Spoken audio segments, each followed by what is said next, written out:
जुड़ी इस वक्त की एक बड़ी खबर है। नगर निकाय के चुनाव की तारीखों का ऐलान कर दिया गया है। इंतजार था सबको, ऐलान हो चुका है। पटना नगर निगम समेत नगर निकाय तारीखों का ऐलान हो चुका है। 2 चरणों में ये मतदान जाएंगे।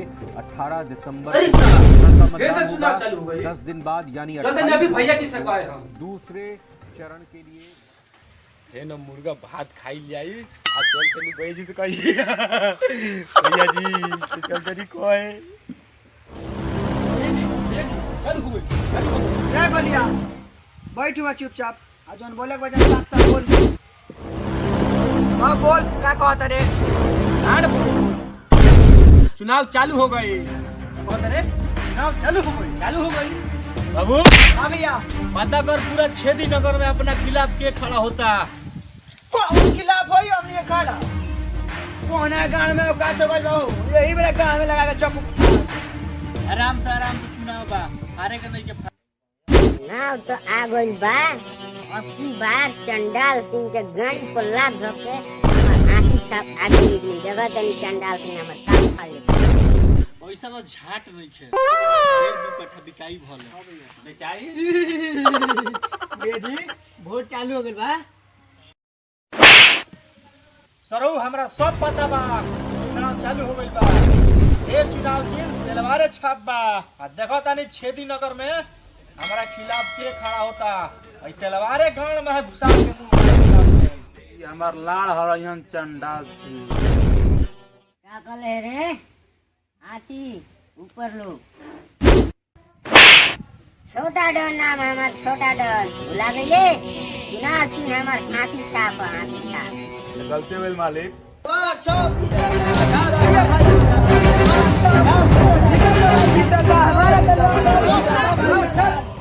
अब रामपुरी बोली भैया जी का बात बा? ये बतावे नहीं है रामपुरी चुनाव के डेट आ गइल बा। फिर दोबारा ना कहे के पड़े चुनाव चिन्ह तेलवारे छाप बा। ठीक बा? ए रामपुरी छुरी ये दिन से खून के प्यासल भी है। कोशिश करिए कि तू ई ना निकलो। ठीक बा? ना भैया जी रउआ का वोट दिया ही। अरे कलुआ कारे सार दोगला सुने में आवता कि चंडाल सिंह के गाड़ी के पीछे पीछे घूमत रे लात खाता रे। ना रे सारा लात थोड़ी नु मुर्गा भात खानी जानते रे एही थोड़ी जानी। मुर्गे भात खिया के 3 बेर से गाड़ मारता चंडाल सिंह तारा लोग। हम तो कहता नहीं तहनी के जात में ढेर वोट बा अपने में से कोनो खड़ा करा ले। तो बात ठीक है कहता रे अभी सारा हमने में कोनो पढ़ले लिखले नहीं है। ते तोर भईवा पढ़ ले बानू हथियारो लगला बुलाओ करे खड़ा कराओ कहिए ले चंडाल सिंह के गाड़ी के पीछे पीछे घूम ले मोबाइल लगाओ फोन बोला अपना भाई के। सारा कितना काम करे के पड़ो सके भैयो का हरे आओ घरे। काहे खाती कहिया कुछ मत कुछ आओ ट्रेन धके जल्दी नया काम में हाथ लगा हुआ। अच्छा ठीक बा रख आवा तनी।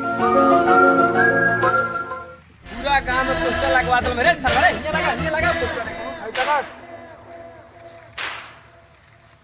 यार अरे नहीं बस ऑन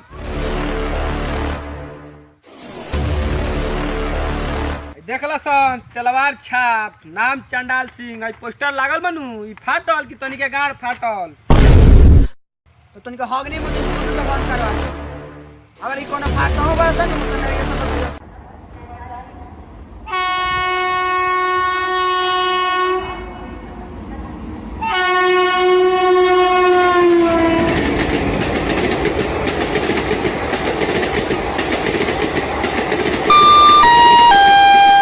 यात्रीगण कृपया ध्यान दें, गाड़ी नंबर 137 कासगंज से पीलीभीत पैसेंजर अपने निर्धारित समय दोपहर के 3:20 पर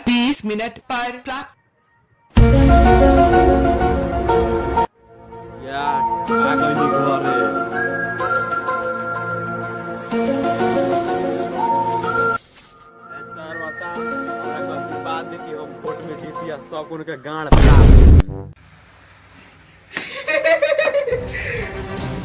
चुनाव जीत गल बैगन छाप अब घर में बैगन बटवाओ आ जीतल जाई ठीक बा देख बैगन छाप जिंदाबाद जिंदाबाद जिंदाबाद जिंदाबाद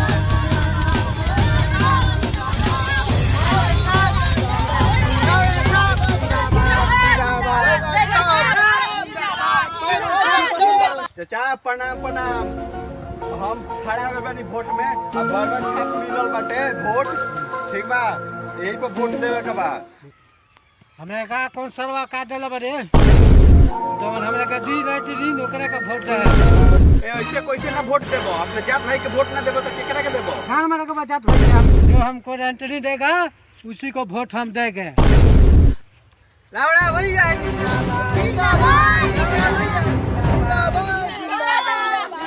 रे साला आवड़ा नाम की लावड़ा नाम हो रे सरवा ठीक से बोलो सोन बैगन छाप बोलो सो साला बैगन छाप जिंदाबाद बैगन छाप जिंदाबाद जिंदाबाद बैगन छाप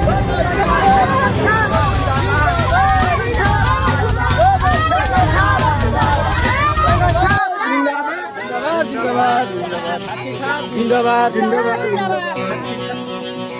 जिंदाबाद जिंदाबाद हाथी ऊपर उठाओ प्रणाम प्रणाम चुनाव चिन्ह में खड़ा हो बनी इस बार हाथी साहब चुनाव चिन्ह मिलल बा पोस्टर भैया पोस्टर जिंदाबाद जिंदाबाद जिंदाबाद हाथी साहब जिंदाबाद जिंदाबाद जिंदाबाद जिंदाबाद चाचा हम बैगन छाप पर खड़ा बानी हमरे के वोट दी हो ठीक बा तुम्हारे के दिया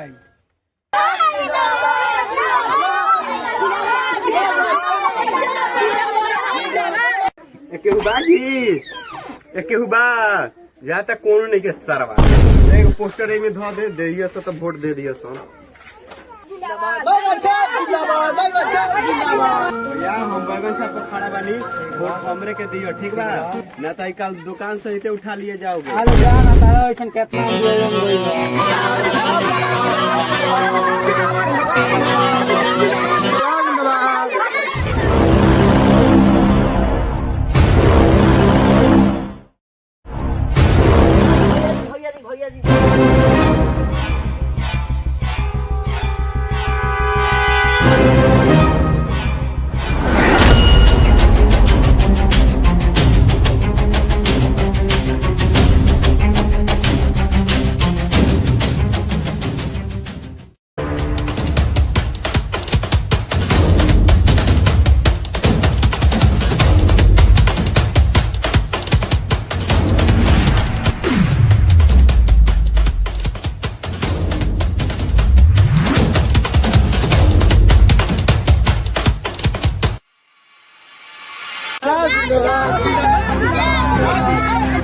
भैया जिंदाबाद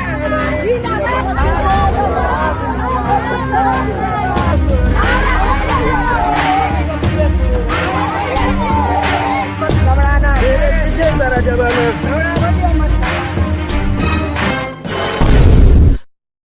अरे साला हमरा संग रोज घूमत रहे है मुर्गा भात खा के पार्टी बदल देले अलुआ जो आज खोसी कटवा खोसी साला खोसी का मीट बनता साला खसी के मीट संग आज फ्रूटी चली फ्रूटी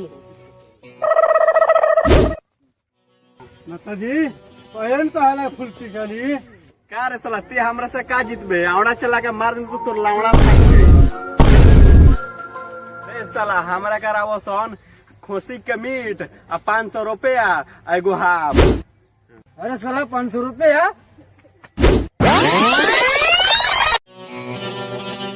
लौड़ा भाई गाड़ फेंक के देता है, गाड़ फाट जाएगी। धोनी के सारा पार्टी बदलता है सन, हमारा के जीता हमरा के घर बनवा दे लैट्रिन फ्री।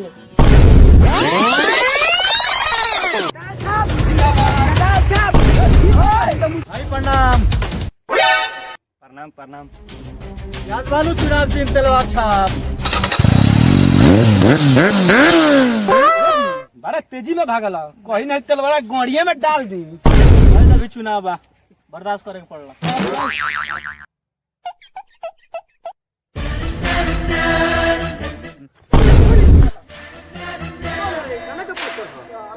पूरा पोस्टर हटा जल्दी हटा पोस्टर लगा दे भैया जी का फाइट पोस्टर लगा दे।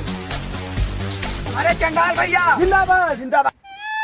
हमार बैगन भैया फाट गइलन जी ज्यादा तने गाड़ फरवा दे। एक भैया के गाड़ में तेल घुसा